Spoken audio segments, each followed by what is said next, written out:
All right, everybody, here it is, the Walmart special. Just 4 days after hitting the buy now button, the Ozark Trail FS.2 Slalom is here.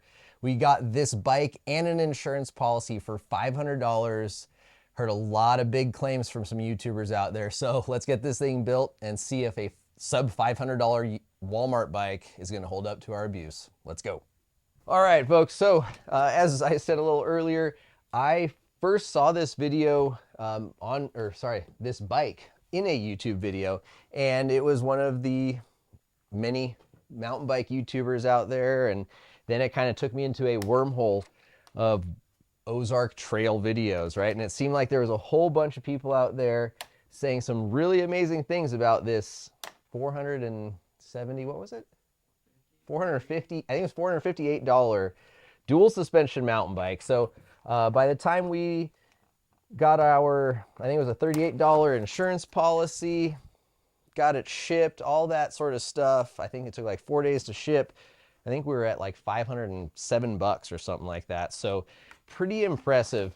You know, we normally test a lot of very expensive bikes out there, and we love the promise and opportunity of getting more people out on the trail and riding more affordable bikes. So yeah, we're a bit curious. Also really wanted to see what a bike in that price point would be like. So here's your manual. Let's get this thing out of the box here. See what we're looking at. Okay.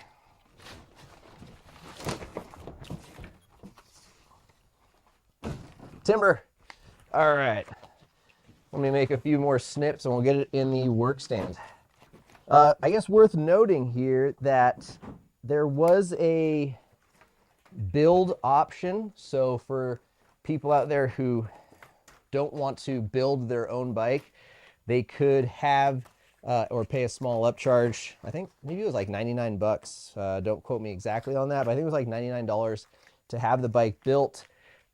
Part of me really wanted to do that because I was curious to see what Walmart certified mechanic would do on a build, but at the same time, I kind of wanted to, well, that's the kickstand.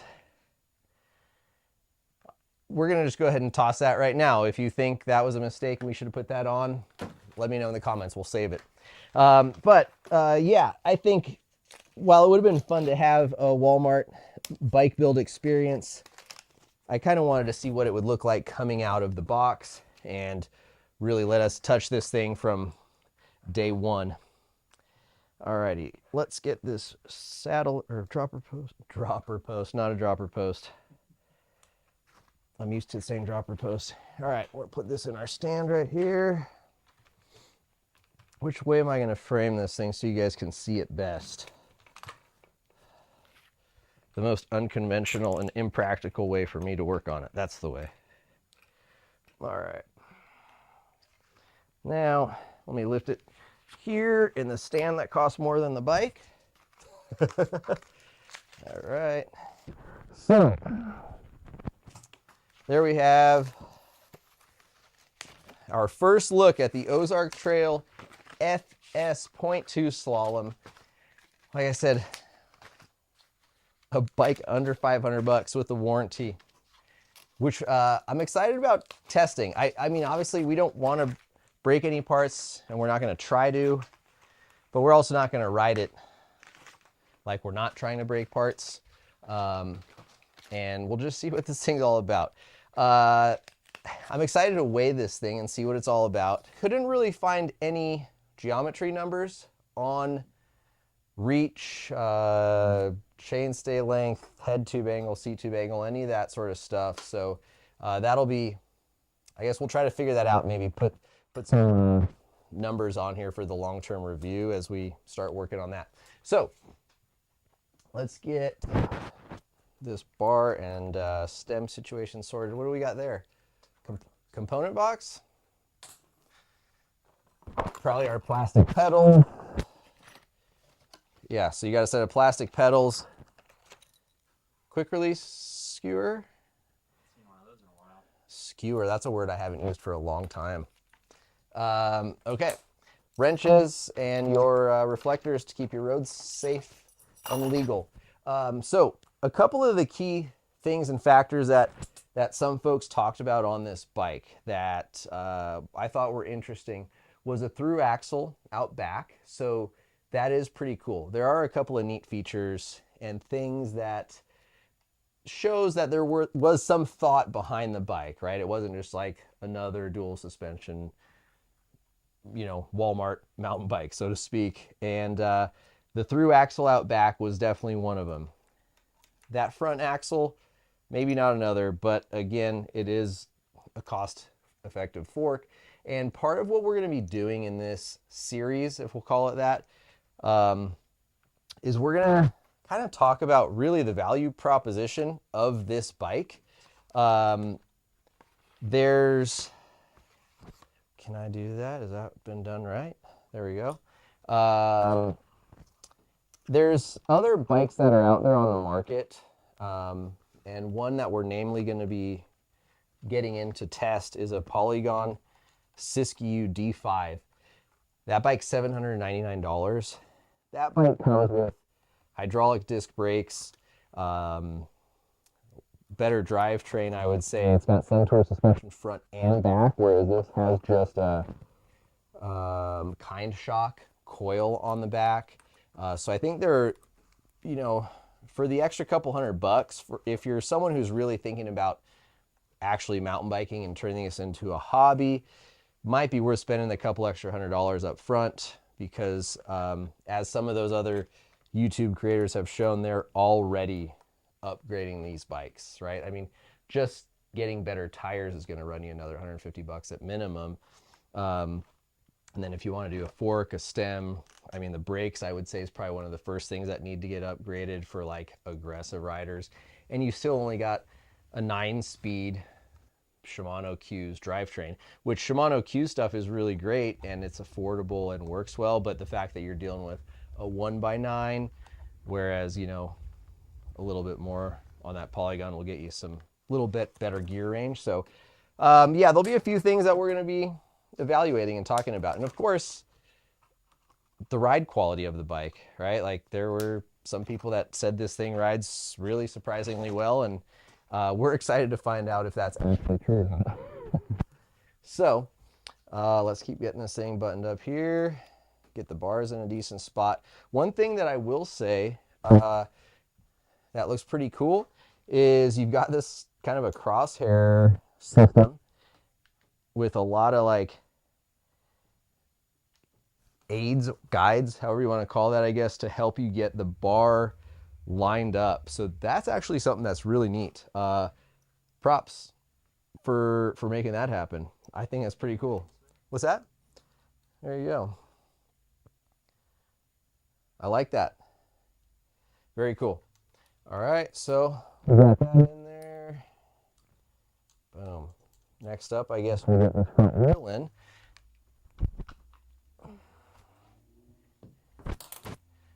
That right there, that's how you know. That's how you know it's a Walmart bike. The old wheel hangers. Okay, so honestly, I know a lot of people like to talk crap about Walmart and make fun of Walmart bikes and all of those things. But I'm trying to be positive on this, and one of the things that I'm getting out of this whole process is the Walton family and foundation and just Walmart as a whole have been doing some really amazing work in Bentonville. And I think the example that they're showing and setting to other communities around the world, but especially in the United States, that what you can do for the community as a whole in terms of job creation, home value, like general happiness of the people based on having and building local trails is really awesome. And hopefully that catches on, because like that's absolutely amazing. So I think the fact that like it's pretty understood, right? Like, there are family members in that family that absolutely love mountain biking, and that's part of why they chose mountain bike trails, is what they wanted to do and build in their community. So if they're taking some of that passion and love and seeing what mountain biking is doing for, mental and physical health of people in the area, and can apply that to starting to get people into this sport, that might just be general shoppers at their store and never really thought about mountain biking before, that's, to me, that's a win-win, and that's really awesome. So, you know, while I am not going to say that I think this bike will compete for our Bike of the Year award, I am excited to see what a sub $500 dual suspension mountain bike is capable of and what it will allow people to do and experience in a sport that's traditionally been reserved for like really expensive investment. So mechanical disc brakes, 180 front rotor. What's that rear looking like there? Yeah, so 180 front and rear rotors. That might have been a little tight. I'm getting nervous. Maybe we'll leave those reflectors on and just see how long they hold on for dear life. Should we get this thing weighed, Sean? What do you think? Yeah, we'll see, huh? It kind of would be cheating at this point because I've seen some people's comments on weights, but yeah, I mean, honestly, that's not bad. What were these bars again? 730? 720. Let's, you got a tape measure handy? Those seem wider than 720. Oh, don't have to worry about raising the dropper post to weigh it. 730. Yeah, from the grip end to the grip end, 730. And then weight, I'm gonna guess it's like probably around 38. Let me zero this thing out. 38 and a half, maybe, I don't know, somewhere around there. Let's see what we got. 38.34. Okay. Well, that was pretty close then. Split the difference. 38.34 pounds. 9-speed drivetrain. You know, if I took out the little pie plate there and this plastic guard, might have gone down to 38. What do we got here? Yeah, I don't know what we're going to be doing here for upgrades on this bad boy, or if we should just, I think we should probably run it stock.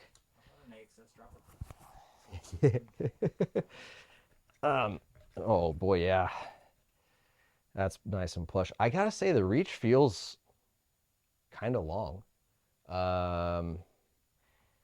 Head tube angle looks pretty decent, as a matter of fact. It's got a tapered head tube, which is rad. So, like I said, that's another one of those things. Let me check my notes here, because I think I wrote down what my head tube or headset bearing were. So, bottom bracket, Nico B910 cartridge, 9-speed cassette, 1146, 31.6 seat post, 31.8 bars, so you can upgrade. Stem is 50 millimeters, ZS 4456 headset bearing. So again, there are a few things in there that will make it easy to upgrade or service with real, you know, more reliable parts. 12 by 148 boost rear through axle, double wall alloy, 36 spoke, 25 mil internal with rims. So I mean, there's definitely a few things in here that, you know, are at least on the checklist, checking out to be halfway decent, or, you know, at least like it shows that they're aware of trends and what's going on in the mountain bike space and what people want. So from there, I guess all we've got to do is start riding this thing. And we'll see how it's going to feel. Yeah, let's see, is there any damping adjust on that? No? All right, well, okay, so no adjustment really there. I'm skeptical that that's going to do much. That's preload, and also preload. No rebound adjustment though. So let's see if we'll just add all the preload to both sides. Is that going to help give us a little more? It's probably just going to make that's a lot of clicks. It's more than an old school Fox. Oh God. Oops. Let's not blame the bike. I tightened that somewhat lazily. I'll take fault for that. I'm not too proud. I'm not too proud for that. All right. The little locator guides, once again, pretty awesome. But they don't quite put the bar roll in the place that I would like them to be, which I guess is all personal preference, but at least you still have like the cross marks. So, and that preload, that fork did feel stiffer. I will give it that. I don't think it felt very good, but I might have gone way too far to the extreme. Oh boy. Okay, that's fast, and this is stiff. So it's got a 850-pound spring out back. Oh gosh, I can't even barely compress that. I can't compress that thing. Holy cow. That's an 850-pound spring, folks. I don't know what to say about that. Well, let me see how much preload we got on this thing. All right, I mean, there was a fair amount of preload, but still, I don't think I'm going to get... What's our rebound set at? Let's fully close that. 1, 2, 3, 4, 5, 6, 8. So we got that. All right, let's open that up a little bit. Yeah, that's definitely going to be great pedaling efficiency. All right, time to go send this thing off some sweet jumps. Looks like it's got long chain stays.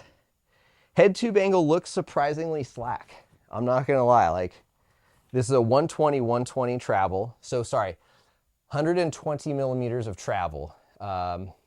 So bicycles, for the most part, for those of you who are new to mountain biking, use a lot of metric numbers for both geometry as well as travel. So it's 120 millimeters of up and down suspension movement. So if you hear someone talk about a 140, 150 bike, et cetera, it's 140 rear, 150 front. So this is a 120 front and rear, 29er, so 29-inch wheels, front and back, 9 speed, so it's got 9 gears at the rear, boost spacing, and hydraulic disc brake, sorry, mechanical disc brakes with 180 rotors front and rear. Okay, that's the flyover on this thing. Sean, did I miss anything? We covered it all. Yeah, that's it, folks. Sorry, it's not more polished. I didn't expect this thing to show up that fast, and this is kind of like a fresh slate for what we can do in terms of a product review and riding this bike, because it's so far outside the parameters of like comparative testing that like it'll be pretty refreshing. You know what, dude? I'm strong, bro. I ride e-bikes all the time. Dude, you know how strong my legs are? My cardio is great right now. All boost all the time. So, and that's just less shifting I have to think about. So, okay, folks, there you have it. The Ozark Trail FS.2 Slalom. Let us know what you think we should do with this bike. Like, we're going to ride it, and we're going to ride it a lot, and we're going to ride it as hard as we can, but we'd love to know the grand picture. Where do you think we should take this bike 1 month, 3 months, and 6 months from now? Let us know in the comments. Thank you guys very much. And of course, if you want to get one of these yourself, we will put a link to the product. It is now available at walmart.com. So check that link out down below and have yourself some fun with a $500 bike, guys. Enjoy. Thanks very much for watching, and we'll see you out on the trails.